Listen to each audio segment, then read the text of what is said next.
শুনছেন ডিজিটাল দুষ্টুমি audio story.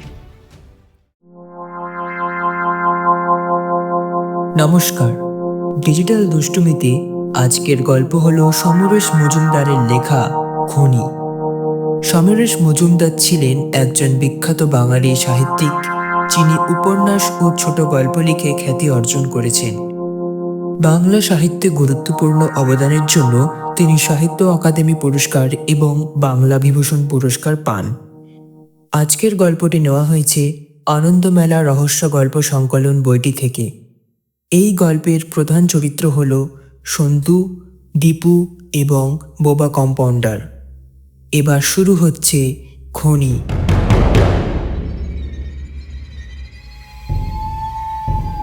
এত তাড়াতাড়ি সন্ধে হয়ে যাবে বুঝতে পারেনি ওরা। কাউকে না বলে 10 মাইল দূরে পলাশ বাড়িতে খেলতে এসেছিল। হায় রে, এখন সাইকেলে উঠেই সন্তুর বুক ঢিপঢিপ করছে। দীপুর মুখ শুকনো। দিনটাকে যদি হনুমানের মতো আর একটু ধরে রাখা যেত, তাহলে পায়ে পায়ে করে ঠিক বাড়ি পৌঁছে যেতে পারত। হাওয়ায় সাইকেল দুটো যেন উড়ছিল। পিচের রাস্তাটা মসৃণ এবং ঢালু, কিন্তু মরাঘাটের মোড় পার হতেই টুপ করে সূর্যটা ডুবে গিয়ে সন্ধ্যেটাকে ছুড়ে দিল চারপাশে। উত্তেজনায় ওরা এতক্ষণ কথা বলছিল না। সামনের রাস্তাটা যখন কালো হয়ে গেল, দুপাশের জঙ্গলের ঝিঁঝিগুলো যখন একসঙ্গে শব্দ করে উঠল, তখন দীপু বলল, আমি কিছু দেখতে পাচ্ছি না রে। সন্তুর কপালে ঘাম, কিন্তু হাত পা ঠান্ডা। ফিসফিসিয়ে বলল, জোরে চালা, এই জঙ্গলে হাতি আছে। ডুয়ার্সের ওই দিকটায় হাতির আনাগোনা বেশি। দীপু বলল, তাহলে গান গাইতে গাইতে চল। বলেই দুর্গম গিরি কান্তার মরু গাইতে লাগলো কাঁপা গলায় চেঁচিয়ে। মাথার উপরে রাস্তার দুপাশে গাছের ঝাঁকড়া ডাল ছাদের মতো ঝুলে আছে। তার গায়ে বসে থাকা পাখির চিৎকার ওদের গানের শব্দে যেন থেমে গেল আচমকা। অন্ধকারে 3টে শিয়াল একসঙ্গে ডেকে উঠল ঘাবড়ে গিয়ে। বিনাগুড়ির মোড়টা পেরিয়ে গেল সাঁ করে, আর মাইল 4। তারপর কোনো রকমের সাইকেল রেখেই চেঁচিয়ে চেঁচিয়ে পড়া শুরু করে দেবে। একবার পড়তে আরম্ভ করলে বাবা আর কিছু বলবেন না, ওতে নাকি পড়ুয়ার মনোযোগ নষ্ট হয়। কিন্তু তার আগে বাবার মুখোমুখি হলে না বলে সাইকেল নিয়ে সন্ধ্যার পর বাড়ির বাইরে থাকার জন্য আরো জোরে প্যাটেলে চাপ দিল সন্তু। ওরা যখন আজই অলক্ষ্যে দাঁড়ায়েছে, তারা লাইনটাই পৌঁছেছে, ঠিক তখনই ঘটে গেল ব্যাপারটা। দড়াম করে একটা শব্দ। সন্তুর মনে হলো ও শূন্যে উঠে যাচ্ছে।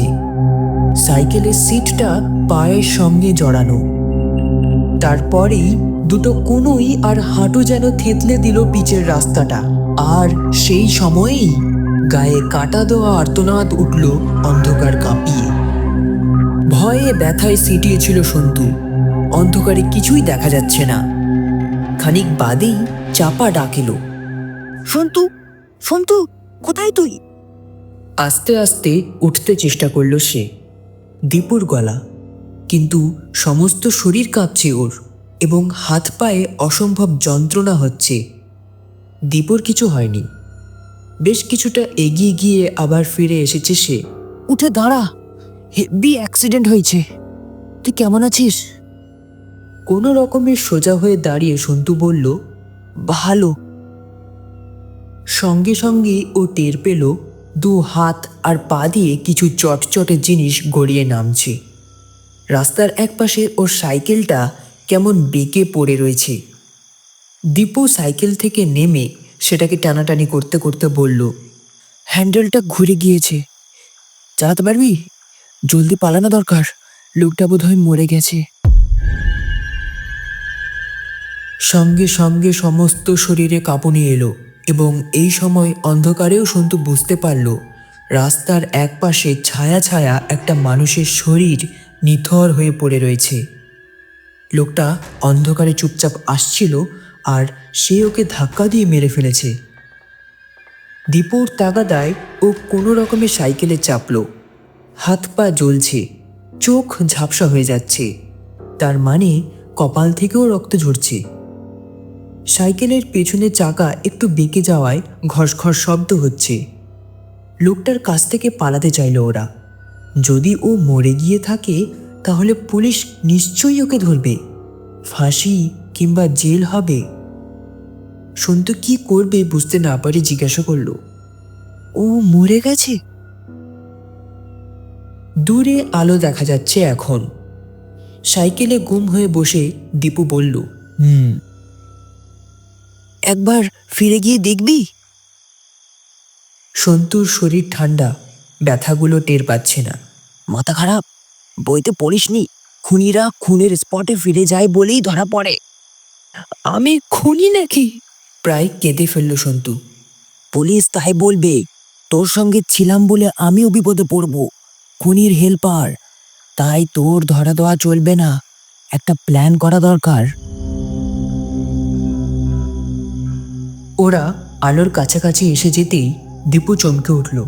ইস, কি চেহারা করেছিস! এভাবে বাড়িতে ঢুকবি কি করে? সন্তু শুনে কেঁদে ফেলল। দীপু আবার মাথা খাটালো। বাজারের মধ্যে দিয়ে গেলে সবাই টের পেয়ে যাবে, তার চেয়ে চা বাগানের মধ্যে দিয়ে বোবা কম্পাউন্ডারের কাছে চল, ওষুধ লাগানো দরকার। বোবা কম্পাউন্ডার সন্তুকে দেখে ওষুধ লাগিয়ে একটা কাগজে খসখস করে লিখলেন। কি করে হলো? দীপু গোটা গোটা অক্ষরে পাশে লিখে দিল, গাছ থেকে পড়ে গেছে। এক গাদা ট্যাবলেট নিয়ে ওরা চোরের মতো বাড়ির সামনে এলো। এখনও এদিকে ইলেকট্রিক আসেনি। দীপু অন্ধকার মাঠে দাঁড়িয়ে ফিসফিসিয়ে বলল, খবরদার কাউকে কিচ্ছু বলবি না, এখন স্কুল ছুটি, তাই বাঁচোয়া।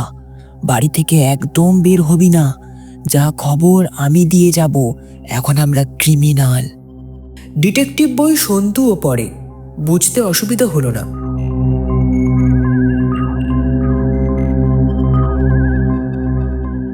সমস্ত শরীরে ব্যথা, সন্তু ঘুমোতে পারছিল না। লোকটা মরে গেল?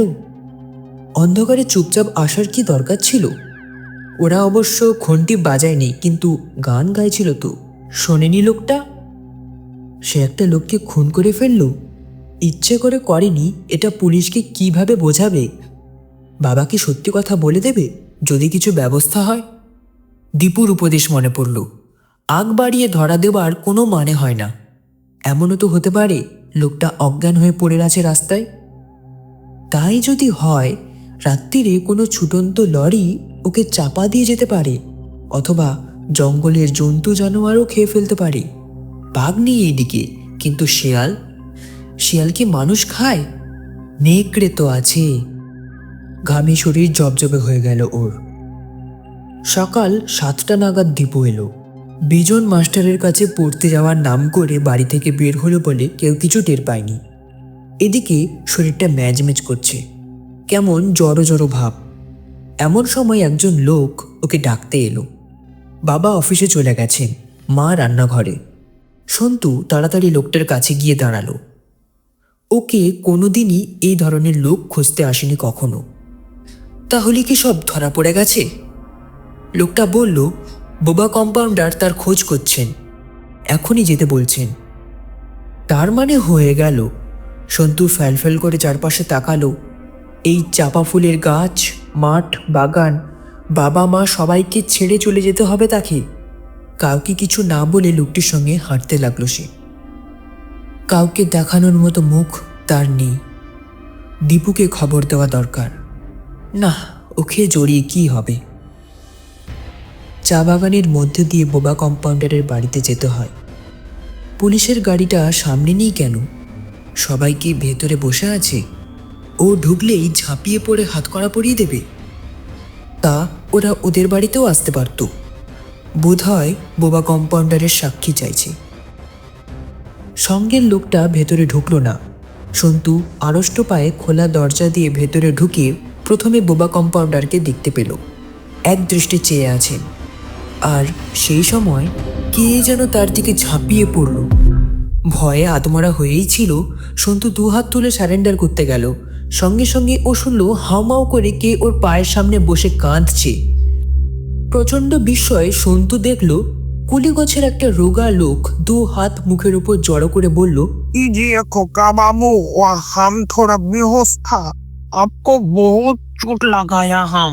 হু হু করে লোকটা কাঁদছিল। সন্তু ঘাবড়ে গিয়ে দেখল লোকটার মুখ চোখ ফুলে ফেঁপে বিভৎস হয়ে গেছে। চোখ তো ভালো করে দেখাই যাচ্ছে না, জামায় হাতে পায়ে রক্ত শুকিয়ে কালো হয়ে গিয়েছে। এই লোকটাকে সে কাল ধাক্কা দিয়ে মেরে ফেলেছিল, অথচ আজ ও তার কাছে ক্ষমা চাইছে উল্টে। সন্তুর চোখে জল এসে গেল, কোনো রকমে বলল, নেহি নেহি, हम आपको मार डाला, कसूर माफ कर दीजिए। লোকটা নাছোড় বান্দা। এমন সময় বোবা কম্পাউন্ডার আঙুল নেড়ে ডাকলেন। কাছে আসতে একটা কাগজ নিয়ে খসখস করে লিখলেন, তুমি মিথ্যেবাদী। কোনো রকমে ঘাড় নাড়ল সন্তু। হ্যাঁ। খুশি হয়ে বোবা কম্পাউন্ডার আবার লিখলেন, কার ক্ষমা চাওয়া উচিত। হাত থেকে পেন্সিলটা নিয়ে বড় বড় করে সন্তু লিখল, আমার।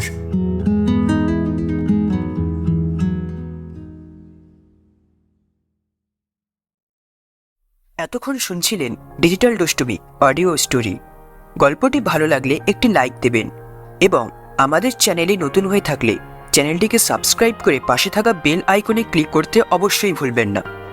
আপনার সহযোগিতার জন্য ধন্যবাদ।